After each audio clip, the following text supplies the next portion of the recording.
একবার এইভাবে ভিন্ডি মশলা রান্না করলে সকলে আঙুল চেটে খাবে।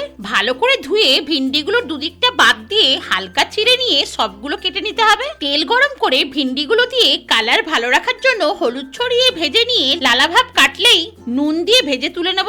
ওই তেলেই শুকনো লঙ্কা ভেঙে দিয়ে অল্প মেথি আর জিরে দিয়ে হালকা ভেজে পেঁয়াজের সঙ্গে রসুনও চপ করে দিয়ে ভেজে নিয়ে কুচনো কাঁচা লঙ্কা দিয়ে ভেজে হলুদ গুঁড়ো, জিরে গুঁড়ো, ধনে গুঁড়ো, লঙ্কা গুঁড়ো আর কাশ্মীরি লঙ্কার গুঁড়ো দিয়ে পেঁয়াজের সঙ্গে ভেজে নিয়ে কুচনো টমেটো, নুন আর চিনি দিয়ে ভালোভাবে কষিয়ে নিয়ে টমেটো সফট হলে আর মশলা থেকে তেল ছাড়লে প্রয়োজন মতো গরম জল দিয়ে দেবো। সবকিছু মিশিয়ে নিয়ে গ্রেভি ভালো করে ফুটে উঠলে ভিন্ডিগুলো দিয়ে গ্রেভির মধ্যে ডুবিয়ে দিয়ে ঢাকা দিয়ে 5 মিনিট রান্না করে নেব।